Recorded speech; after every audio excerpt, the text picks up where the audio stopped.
Hello and welcome. My name is Tom, and you are watching Global Sources Live. And now, this is the second of two live streams that we are doing today in collaboration with the Taiwan Textile Federation, TTF. And in this particular stream, we are going to be looking in some depth at a new eco-friendly, sustainable textile from Taiwan called UMORFIL Bionic Fiber. Now, if that name doesn't instill some curiosity in you as to exactly what this textile is and what it does, then I don't know what to tell you. So now, if you didn't manage to catch our previous TTF stream that was, well, this morning in European time, or earlier this evening in Hong Kong, do go and check that out. You'll be able to find it somewhere near wherever you're watching this video, but not before our chat with Kadir Chizur of UMORFIL, who's going to tell us all about this interesting new eco-friendly fabric, and he's going to do so live from Germany. So let's see if we can connect with him. Hi, good afternoon, Kadir. Is that right? The afternoon? Hello? Seems to have a frozen camera. Yeah. Kadir, can you hear me? Yes, I hear you, Tony. Tom, how are you? Okay, great. Oh, I'm glad we've connected. I was a bit worried for a second there. So, hi. Now, you're in Germany. Where exactly are you right now? I'm in Munich right now, MOC Fair Center at Performance Days. And we are in the show to show our customers and all the value chain of textile about this new bionic fiber of UMORFIL. We are very fantastic. How's the show going? Is it attracting a lot of attention from the people there? I can say that I always appreciate Performance Days as a kind of focus fair for the performance-related fabrics, mainly for sportswear and athleisure segments. That is also now covering more or less the daily life, because our lifestyle is also changing, and people are starting to use sports garments for their youth as well. So, and Performance Days, every fair is getting bigger fair, larger interest for this application. So we enjoy a lot. Yeah, fantastic. And if viewers, if you're watching this and you're in Munich, I think it's the last day today, so you've probably just got a couple of hours to go and visit the UMORFIL booth if you haven't already, but it is possible, so you could do it. But Kadir, why don't you tell us a bit about UMORFIL, like the company, as a manufacturer? Give us a bit of background first off. Yeah, actually, UMORFIL Bionic Fiber belongs to Kamangi Group. The technology is based in Taiwan. And the founder of the technology is Dr. James Hu. Unfortunately, he's not here today because of this last 3 years. The pandemic has affected the travels and the visits. He is a founder, and as a kind of he is also a lecturer in Taiwan University. He's a scientific person. He develops actually UMORFIL Bionic Fiber with a very special needs to solve the problem for the allergic skin. He and his son has a kind of skin allergy, and it has been affecting their even daily life in a bad way. And when he first thought about a solution to find this allergy, he thought about a sustainable way of doing the things in a very, special, kind of recipe. We met with James like 6 years ago at Premier Vision Fair in Paris. And since that time, we are, collaborating together. We are partnering with UMORFIL team, and we enjoy a lot, explaining what is the technology of UMORFIL and how it's really enhanced and it's benefiting our daily lives. Oh, fantastic. It's so interesting to hear that there's kind of a personal story behind its invention. It wasn't just some Yes. random like idea. But I mean, Yeah. you've tantalized us a bit with the talking about the technology or the characteristics of UMORFIL. Can you give Yeah. us an introduction to how what's it made from, what's it like, what are its functions, and this kind of thing? Yeah, actually, when he had this issue, with his skin allergy, he thought about adapting, this solution from the nature. So what we Mhm. call biomimicry, to find the solution and take the solution from the nature. And as a biolog, he thought about adapting the collagen, which normally is used for moisturizing the skin, and as a kind of healing impact as a cream when you apply to your skin. But instead of doing that, he thought about adapting that collagen peptide amino acids into textile material in a kind of durable way. And he managed to do it with a long, actually 5 years kind of investigation and work. He managed to extract the collagen peptide amino acids from the, let's say, fish scales. I'm just showing the technology of, basic technology of UMORFIL. This fish scales, and he combined that fish scales from the natural source of wood, which is normally used for, like, say, many of the cellulosic fibers. But he made it in a perfect, recipe, so that he managed to create a kind of special chain between, the let's say cellulose molecules and collagen peptide molecules, and he created this unique bionic fiber. Why it's unique? Because if you are in the textile industry, many of the people are familiar about this cellulosic fiber, animal fibers, or synthetic fibers. UMORFIL is combining two different, let's say, technology in one fiber actually. So the first part of UMORFIL is UMORFIL Beauty fiber, which is the cellulosic version, viscose version, and it is combining viscose together with the animal fiber performance. So it is, by doing so, it can enhance the properties of the cellulosic fibers. It makes the fiber more moisture absorption, so that it's moisturizing your skin. It keeps your skin in a kind of healthier way. It creates a kind of micro atmosphere between the skin and the fabric, so that it has that impact. And he managed to solve his first idea of finding a solution for the skin irritation. But not only that, so he, by doing that, he also added some extra values to the fiber as well. Yeah, so it's kind of so if I've understood correctly, it's kind of taking the principles of maybe like a cream you might put on your skin, but making it into so it's against your skin, but in fabric form. Have I got the right idea? Yeah, this is the right idea. But the point is that Perfect. it's not a chemical coverage, or it's not a chemical, let's say, cream. This is a kind of connection and bonding between fibers, so that it's durable. It's not possible to wash off.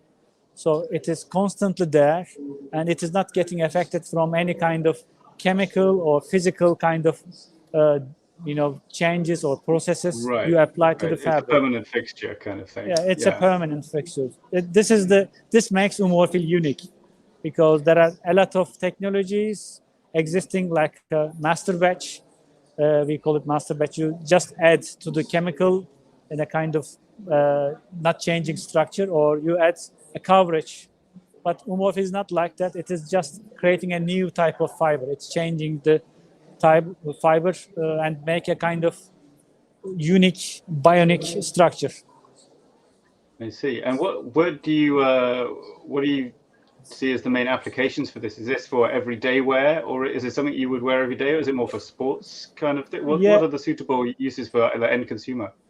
actually, UMORFIL can be used for almost all applications, I can say. But as the initial idea of UMORFIL, to have a kind of, let's say, good healing for the skin part, that's why we are trying to focus on the skin contact garments. It can be socks, it can be trousers, or the leggings or the t-shirts, or even the, let's say, like the suit that I have now is containing also UMORFIL, because it has a skin contact in the trouser part, or like when you touch, it's much softer than any other fiber, and you feel really good, when you wear a garment with UMORFIL. Yeah. Because Well, it's that's not an only sorry. Go yeah. on. It's not just this skin allergy part. It has also thermal regulation performance. It's so that it keeps you warm in winter and it keeps you, let's say, cool in summer, because it has a good, like, wool. It behaves like wool, and also it is good for the anti-odor. So it's preventing the bad smells, which is happening in our daily life. Like, even it's against like smoke smell, it's efficient. So it really creates a lot of benefits in one fiber. That's great. And what are the kind of what are its characteristics considered as a fabric for designing clothes or apparel? If a designer wants to make a suit, as you mentioned in your example, is it what's the drape like? Is it going to be more like cotton, or more like wool, or more like, I don't know, velvet or something? Yeah, actually, it is depending on the fabric structure and what the expectation from the fabric. But I generally make the connection with cashmere. Really, you can think about like a cashmere feeling, but it's a cellulosic fiber. So this is something really unique. Because normally for the protein-based animal fiber, it's very difficult to process. Generally, the price ranges are high, and it's due to very special applications. But for the case of UMORFIL, you can mix with any kind of fiber, and you can use with any structure, because it enables to mix with like cotton or tencel or modal or even polyester or nylon. So it has different kind of capabilities for the case of UMORFIL Beauty fiber. Yeah. Oh, well, that's true. You mentioned that UMORFIL Beauty is the first kind Yeah. that's available. What are some of the other variants? I guess I might say. Yeah. When UMORFIL Beauty fiber has been developed, it has a great success, I can say, in especially Taiwan and the Far East, and it has adapted in many different applications, like the denim T-shirt, home textile, baby wear, homeware. Then James thought about adapting this technology to the synthetics as well, because many of the people are really suffering from the, let's say, dryness of the synthetic fibers, which is polyester and nylon. So first, the second phase, he managed to adapt UMORFIL technology to polyester. So similar to what he did with the cellulose part, during the polymerization, he managed to add collagen peptide amino acids to the polyester polymer. So it makes a unique champagne color polyester filament and staple, which has 3 times more moisture regain, which is really have a, again, medical level skin friendly, and again effective to bad odors. So this is the second phase, which is a great success, and any of this development has already awarded from the as a kind of innovation awards they have. And the third phase, he thought about nylon, which is also very now successful commercial wise, because when he adapted into nylon, he enhanced the performance of nylon. It becomes softer, cooler, UV protection. It has like 400 plus UV protection, and it has a very deep, dyeable, nice looking garments. Right now we have 3 different types on top of UMORFIL Beauty, and each type is, let's say, bionic. Each type has performance for anti-allergic. And it has this odor control. But on the other hand, depending on the structure, like applied to polyester or nylon or viscose, it has some different hand feeling and performance as well. I see. And yeah, there is, well, the other main selling point, you could call it, of UMORFIL is the sustainability. So could you explain a bit about what it is about UMORFIL that makes it an eco-friendly fabric compared to others, you know? Actually, when James was developing this, we had this discussion before. It was easier to take the collagen peptide from other sources, easier sources, let's say, to extract. But as a biolog, he really had a respect on the nature and having less impact for the pollution and carbon emission. That's why he thought about using collagen peptides from the food waste. That also makes UMORFIL even as kind of sustainable solution. This is a kind of upcycled version because fish scales are the food waste of the fish industry. From the fish villages, we are eating fish. This around from the figure of 2019, we are consuming around 170 million tons of fish globally, and like 80 million tons are coming from the fish villages. And especially in the Far East, there is a special fish type called tilapia, and he thought about collecting this waste part of fish, which is the fish scales, which is normally polluting the lands. And instead of using the eatable part or usable part for the other industries, he took the difficult part to extract the collagen, and he used the fish scales. These fish scales are, for the moment, only coming from one type of fish, and it is cleaned and then converted into macromolecules and then molecules, and then combined with the textile products. So that not only we are upcycling a kind of polluting thing, but we are also adding benefits to the fiber. We are giving a kind of live to the fiber with using a kind of food waste.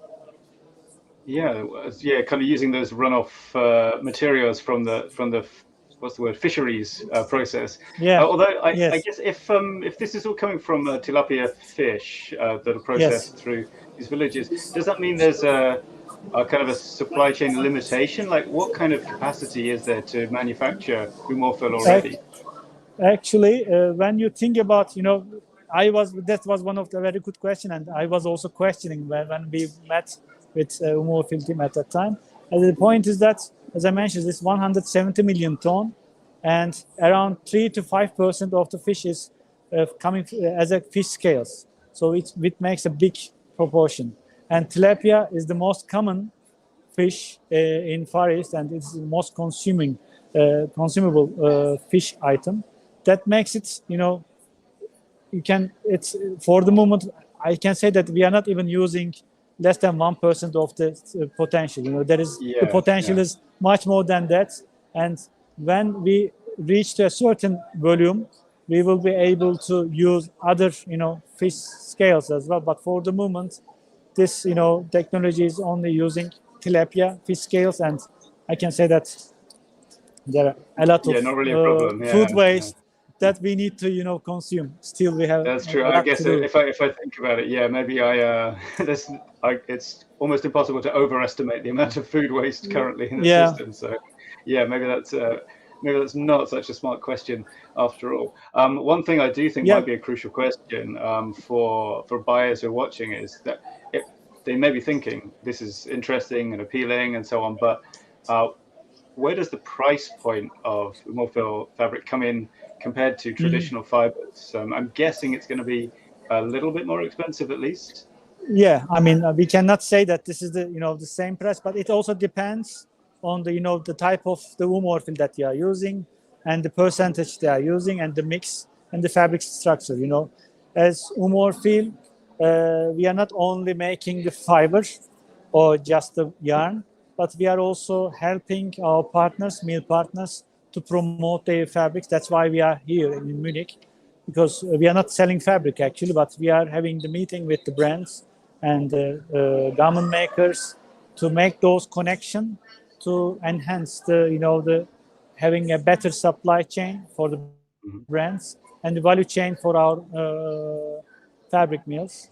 It's for the price point of, I can say that, because I gave the example of cashmere or wool, it's much, let's say, cost competitive compared with those items. But yes, it has as impact compared with the standard viscose. We cannot say that this is a kind of commodity item, because it is a kind of finding a solution for the pollution, but adding a lot of value to the item. It really gives a lot of comfort, and it really solves a specific problem which exists like 1/6 of the world actually.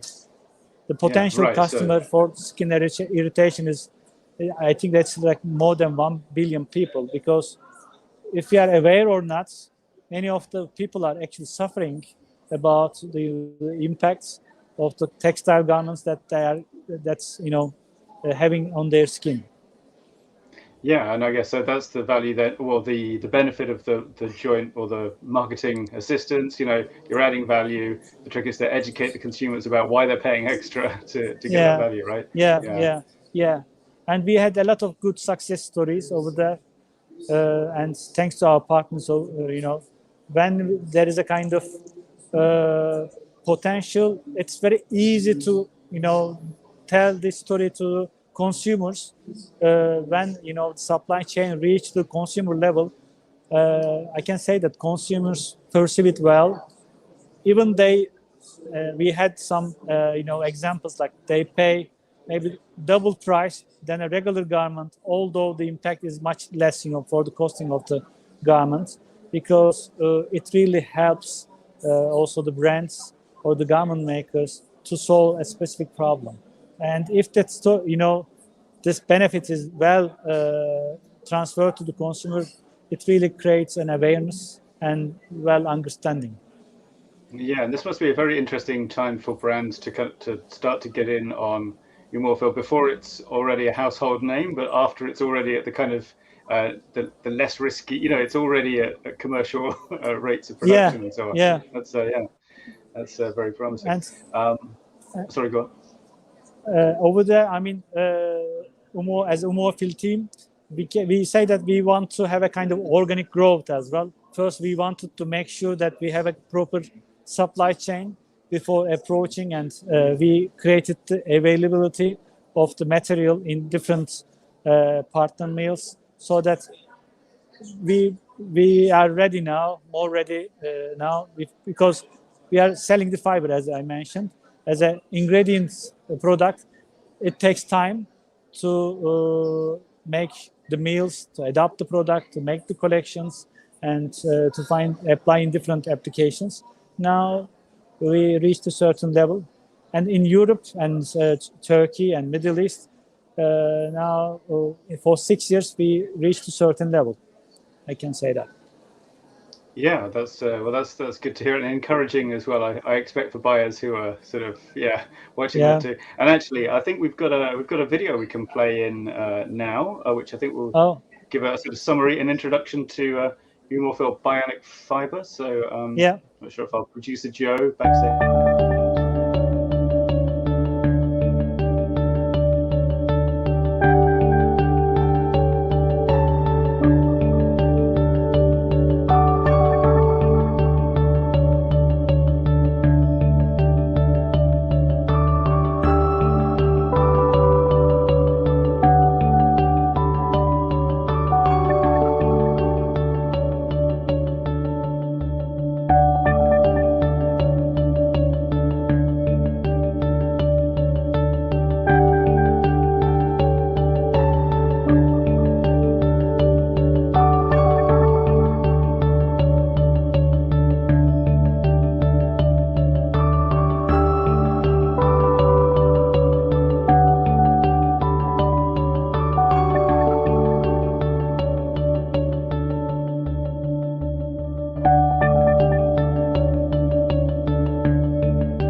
No, I was going to ask you before we wrap up, how should people get in contact with you if they want to learn more? But I guess the answers were right there at the end of the Yeah, video.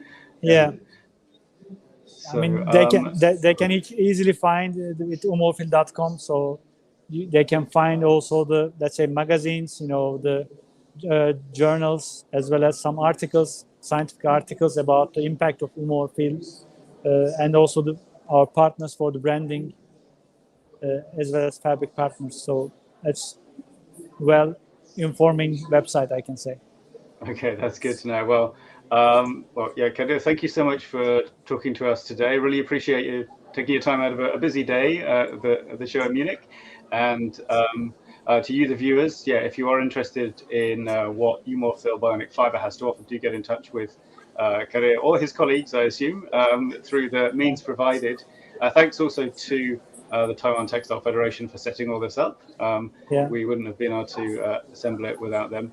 And as usual, all the links you'll need, you'll find in the description of this video, wherever you're watching it. So stay tuned for future Global Sources live broadcasts. Kadir, thank you very much.